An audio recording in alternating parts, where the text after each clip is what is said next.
Olá, pessoal, bom dia. Vamos começar esse texto da professora Marion Minerbo.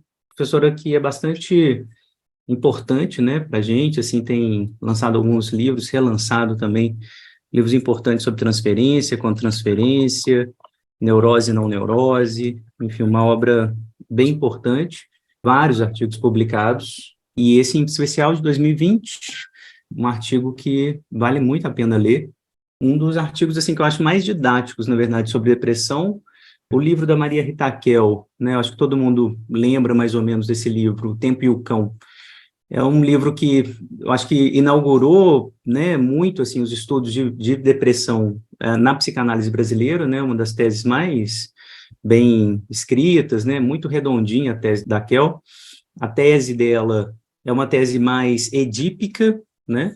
Não sei se vocês se lembram, né? Mas o argumento central da Maria Rita Kell é que o depressivo recua, né, diante da castração, né? Recua diante do complexo de castração e volta, por assim dizer, ou permanece, num certo sentido, junto à cuidadora materna, né? Aquilo que poderia ser a primeira cuidadora.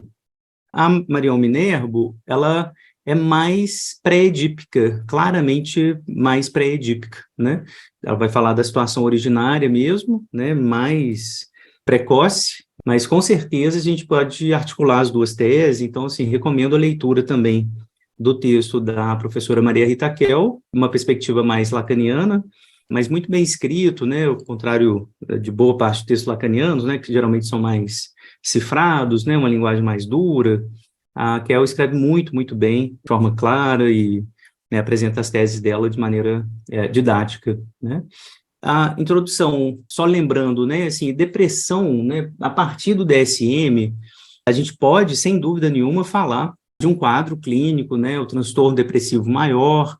Ele é um quadro bem descrito, né, mostrando aqui o DSM, muito bem descrito no DSM, né, tem 9 pontos lá do DSM clássicos, né, tem que ter pelo menos 5 ou mais desses sintomas aqui do DSM, humor deprimido na maior parte do dia, quase todos os dias, né, acentuada diminuição do interesse ou prazer em quase todas as atividades da vida, né?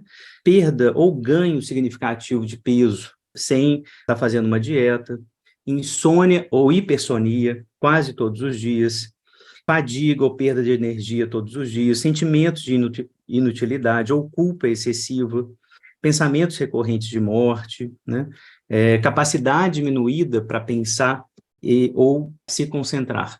A lista do DSM é clássica, todo mundo conhece e sabe da fenomenologia desse quadro, né? É o quadro mais famoso, eu acho, nosográfico, né? Que as pessoas mais falaram, discutiram, né? Está mais presente na arte, no cinema, né? A depressão, ela convoca muito a nossa atenção, né? Cultural, clínica. Então, assim, a descrição, de maneira geral, é o humor triste. Geralmente é a melancolia que vai ser utilizada para representar a depressão. Essa descrição, no entanto, é importante tomar um cuidado com ela, porque muitas vezes, né, a depressão não vai vir com o quadro de tristeza. Eu acho que esse artigo da professora Minervo é muito importante para nos lembrar disso, que nem sempre a depressão vai vir com tristeza. Pode vir com ansiedade, pode vir com fenômenos psicossomáticos, fenômenos comportamentais, como ela vai descrever agora há pouco. Então, só fazer essa marcação importante aqui para a gente não seguir muito rapidamente, né, assim, o quadro mais estereotípico, né, da depressão. A maior parte é claramente esse quadro bem descrito pelo DSM. Vai ter tristeza, vai ter fadiga, falta de interesse, isso que ela descreve, a Minerva descreve também no primeiro parágrafo, né? Uma infelicidade típica, falta de prazer com a vida, anedonia, né? Essa falta de prazer generalizada, rebaixamento da autoestima, a certeza de ser indigno do amor do outro, falta de esperança, né, e a vivência de um futuro bloqueado, né? Você não sabe o que vai acontecer, você não, ou melhor, você tem certeza de que não vai acontecer nada, né, de que vai ser sempre a mesma coisa. Você tem, então, infelicidades difusas, infelicidades diferentes, e o primeiro aspecto dessa questão é a infelicidade difusa, muito próximo do tédio, né? Então, é uma tristeza sem muita tristeza, né? É mais o tédio do que a tristeza, na verdade. Não é propriamente da tristeza, é isso que a professora Minerva está apontando, mas é uma incapacidade de criar um ideal investido. A vida é o mesmo, a vida meio que se repete e tal. Lembro muito dos casos da Joyce McDowell, né, assim, da normalpatia, que a Joyce McDowell vai descrever também, tá? São normais demais, assim, muito tediosos, muito, né, a mesma coisa, o futuro é sempre o mesmo, é uma repetição igual do mesmo presente. Esse é o quadro mais curioso, né, porque foge um pouco do estereótipo do deprimido triste, né? E ele é o mais perigoso também na clínica para a gente identificar, para a gente estar atento, né? Porque esses casos precisam, né, também, claro, de um acolhimento específico, né, contra a depressão, tá? O segundo tipo é esse desempoderamento generalizado, experiência de não dar conta da vida, de ser muito dependente do objeto. E aí, vou falar aqui já, gente, só um parêntese, quando eu falo que mãe, é a mesma coisa da Marion, é porque a mãe é o objeto primário na maioria das famílias, tá?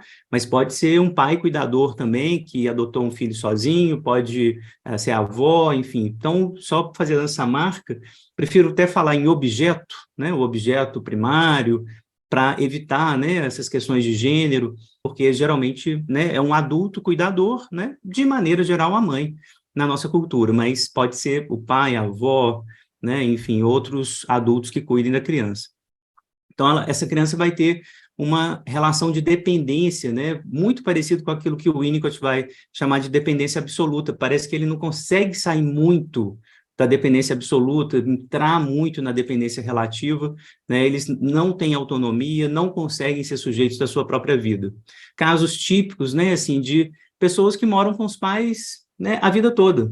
Eu sempre acho um pouco esquisito isso. Eu sei que pode ter argumentos aí econômicos, argumentos sociais para morar com os pais, mas é sempre estranho, né, quando o sujeito, depois dos 40 anos de idade, né, continua morando com os pais, continua ali, né, muito, muito próximo, né, enfim, algo para ser investigado, tá? Obviamente, isso não é critério diagnóstico, né? Eu moro com os pais, então sou deprimido, mas é algo a ser investigado, né? Por que que esse sujeito não tem essa autonomia que é tão importante na nossa cultura, né? Morar no seu próprio espaço, ter sua casa, pode até morar perto dos pais, né? Cuidar dos pais mais velhos, enfim. Toda a questão ética da retribuição do amor, do cuidado, né? Tá tudo bem, mas vamos ouvir isso com atenção, tá? O que que é retribuição ética, o que que é dependência, tá? A terceira forma, que é a clássica, aí sim, né? É aquele desenho maravilhoso do Dürer, não sei se vocês lembram, né, da melancolia. Essa é a forma clássica mesmo da depressão, o estereótipo importante que a gente tem. Autodepreciação, vergonha de ser, vergonha de existir, sentimento de culpa, certeza de que nenhuma conquista sua vai fazer brilhar os olhos do objeto. Você não vai ser amado, você tem certeza de que você não é desejado, não é amado. O tempo todo isso vem com muita pressão, né?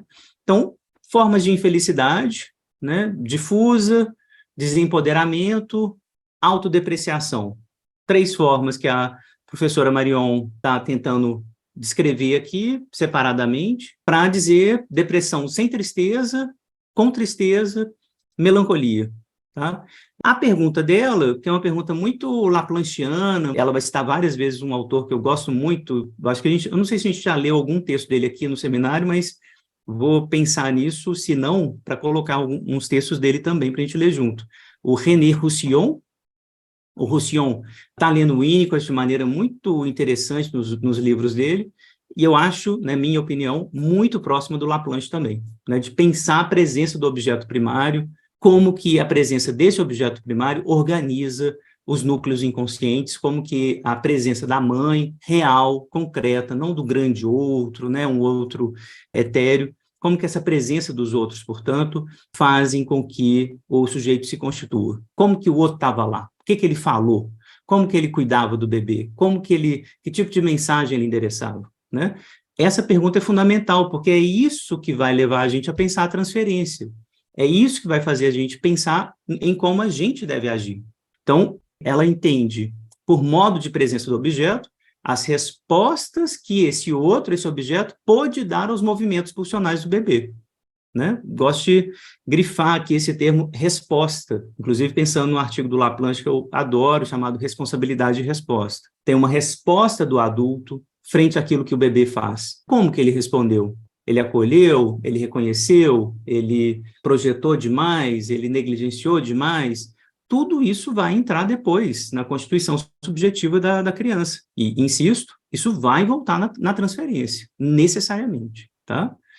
Então, o objetivo desse trabalho é reconhecer, a partir da clínica, os distintos modos de presença do objeto primário que estão na origem desses 3 tipos de depressão, de modo a instrumentar o analista em seu trabalho com esses pacientes.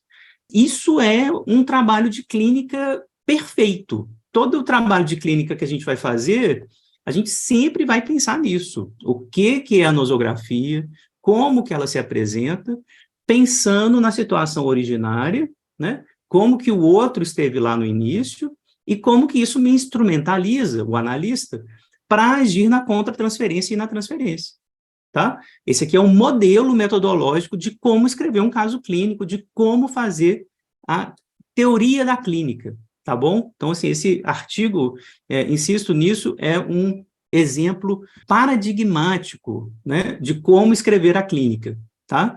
Para que serve a teoria da clínica, beleza? Então, sempre recomendem esse artigo para os colegas, para os amigos, assim, o que é clínica psicanalítica, para que a gente faz teoria da clínica, né? Esse artigo é um exemplo muito bem acabado, né, do que é a teoria da clínica, o que é metapsicologia, por que isso serve para instrumentalizar o analista, ok?